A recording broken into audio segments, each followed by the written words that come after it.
Hey all, welcome to ShareTreck. This is Raj here. Friends, if you are a genomics investor, you have to see this video on Crispr Therapeutics, where I'm going to talk about their gentle conditioning system, which is in the pre-clinical trial status, and how it's going to help Crispr Therapeutics add value, not only to Casgevy, but also to its entire portfolio as such, or to the company itself. So that's what I'm going to talk today, but it's not all a bed of roses, because there is competition in the horizon.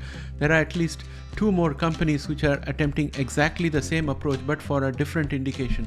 So I'm going to talk about all of that. So watch until the end, and we will start after the disclaimer.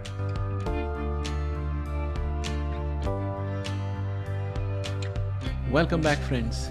So I'm going to show you a couple of slides from Crispr Therapeutics' latest presentation at JP Morgan's, which is going to be the basis on which I have developed this video, and I'll explain the entire process of this conditioning so that you can understand how it works and what its implications are for Crispr Therapeutics. So if you look at this pipeline page for Crispr Therapeutics, we have something called as next generation conditioning, and there is not much information about it, not even a code for this therapy. And it's in research stage before IND enabling. IND enabling needs to happen for it to get into clinical trials. So it's in early stages, but we don't have much information here. However, if we were to look at the presentation that Crispr Therapeutics did at JP Morgan's, then you'll see this is the presentation I'm talking about, the one that was made on January 2021. And in that you will see that there is a slide, which is slide number 6, which talks about targeted conditioning, and it's targeting CD117 on the HSC. And the way it has developed this antibody is that you have an antibody which has an affinity for CD117, which is found on hematopoietic stem cells, which are in the bone marrow of the individual or the patient. So these antibodies will make a beeline for that CD117 and adhere to it, and they have toxins out here, and this toxin can help to go about the process of lymphodepletion. And the way the antibody works is it adheres to the CD117, as I said.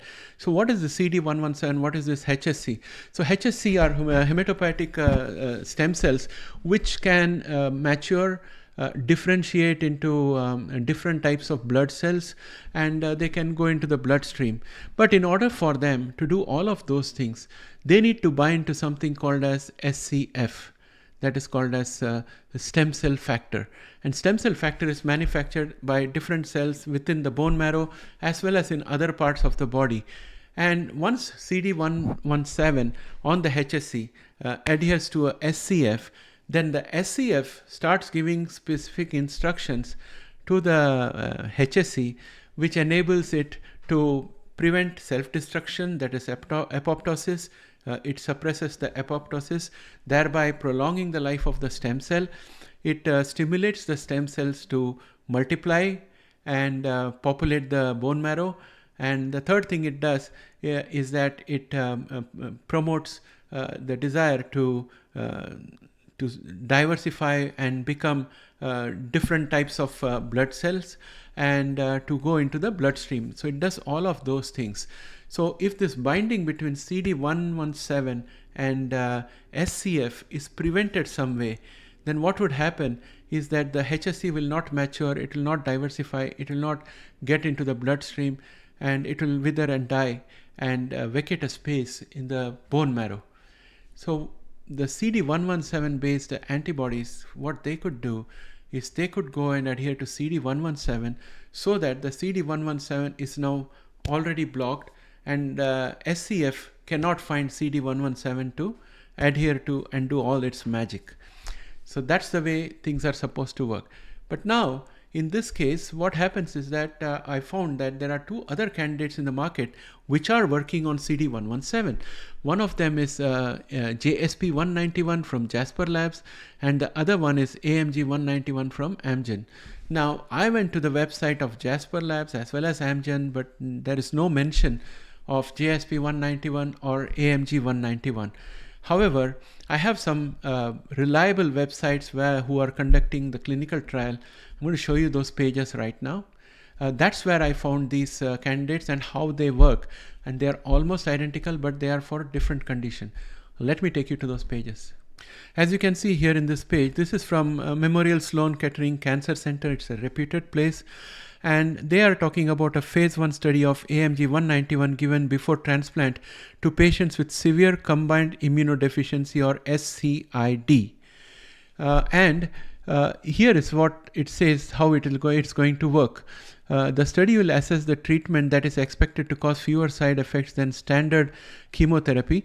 Before transplant, a single dose of a protein called a monoclonal antibody is given intravenously. This antibody, called AMG 191, binds to a specific molecule on the surface of the cells called c-KIT or CD117. The researchers of this study want to know if AMG 191 can be used instead of chemotherapy to help stem cells from the donor take hold or engraft in the patient. So this is a roundabout way of saying lymphodepletion. Okay, that's the way I understand it. Now I want to show you the other one also. Now if you check out this website, again we have the details out here. A phase 1/2 study to evaluate the safety, tolerability and efficacy of an antibody conditioning regimen known as JSP 191 in patients with SCID. Again, the same indication like what we saw in Sloan Kettering. Undergoing blood stem cell transplantation offers the only potential curative therapy for SCID. Biological conditioning regimen JSP 191 is an antibody that binds to CD117. CD117 is a receptor for stem cell factor on blood forming cells. CD117 binding to stem cell factor is critical for survival and maintenance of blood forming stem cells. The binding of JSP 191 to CD117 blocks CD117 from binding to the stem cell factor on the blood forming stem cells. In the absence of CD117 stem cell factor binding, hematopoietic stem cells that are currently occupying the bone marrow niches in SCID patients are depleted. So they are more direct. They are saying this is lymphodepletion. Okay, so what we have here is 3 different institutions targeting CD117 for lymphodepletion, and one of them is Crispr Therapeutics. Other, I suspect, is Jasper Labs and Amgen. Now, if any of them succeed, it's going to be very good for the patient. If more than one succeed, then there is more competition and it will cost less. So it's always a good outcome for the patient. Not only in terms of cost factor, but also if it is used for gene therapies where bone marrow depletion has to be done, then I think Casgevy, Lyfgenia, all of them will benefit from this, even if CRISPR doesn't succeed with its own gentle conditioning system that they are working on. However, if CRISPR Therapeutics was to expedite its activity and get into the clinical trials very quickly and work on completing this therapy as fast as possible in the clinical trial, then I think it will have a big advantage. Not only will it improve Casgevy outcomes, it will also improve the patient experience. And already Casgevy is cheaper than Lyfgenia, so it will be even more advantageous for patients to go with Casgevy and the gentle conditioning agent and have a better experience and a better outcome. And apart from that, CRISPR Therapeutics would be able to sell those conditioning regimen for other indications where targeting CD117 on HSCs is a viable strategy. So I think that CRISPR Therapeutics as such has got some really formidable candidates in its pipeline, and any of them, when they succeed, is going to be very beneficial for the company. So it will become a major catalyst for the company, and the company can use the lymphodepletion for other situations where it needs lymphodepletion for treating other conditions. So overall, I think CRISPR Therapeutics is a very strong company, and it's bound to succeed in the long run. However, for investors like us, it's going to be a roller coaster ride, and the markets are sensitive to interest rates. When the interest rates are higher, risk appetite is much lower, and therefore companies like CRISPR Therapeutics, Editas, Beam, they do not get access to funding, and they do not get access to capital because people don't want to lock up their money in these companies, and therefore the share prices do stay stagnant. But even in this environment, CRISPR is doing very well. So at $47 or below $50, I think CRISPR Therapeutics looks very attractive. Again, this is my personal opinion, not financial advice. So please keep that in mind. Let's go to the price chart before we wind up. So here we are in the TradingView platform. I'm looking at price chart for Crispr Therapeutics. Each candle is a 1-day candle. And friends, as you can see, the most recent ones are either doji candles or they have a very narrow trading range. So the market is trying to consolidate. There's a lot of consolidation. People have bought within this price band, which is going to perform a really good support once we break through the level of 51.34. But the task is very difficult right now because we are being pushed down by the 9-day exponential, 20-day exponential, and the 50-day exponential apart from this horizontal line of resistance at 51.34. On the other hand, we are way above the support level we have at 42.84. So things are looking like there's a huge consolidation taking place, and market participants know the value of Crispr Therapeutics, but at the same time they are trying to judge whether this is the right time to get in on the long ride, or if they wait they could get a better pricing on Crispr Therapeutics. If you look at the momentum also, it is below average. MACD is slightly bullish, but it's tending towards the signal line. Now this is the monthly chart where each candle is 1 month, and as you can see, I think that we are in some kind of upward movement, at least at this point of time, given the fact that we are still above the lower low from before. So as long as we start going up and creating a new higher low, I think we'll create a bull channel. But if we continue to go down, we'll have problem. At this stage in this chart, I can see that we have a really good support somewhere out at 38.68, which is the next support if we were to break down below 42.84. So some investors might continue to wait for the price to go there before they dollar cost average or get into the scheme.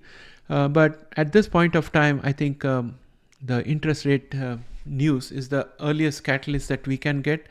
And our great CEO of Crispr Therapeutics had mentioned 18 months of catalyst, and we are yet to see any coming up.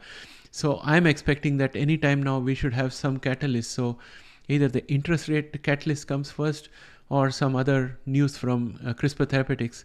And that's what can move the needle for the share price. Otherwise, we're going to have a lot of consolidation. Swing trading is possible. Covered call is possible. But again, these are all my personal opinion, not financial advice. So guys, please take care.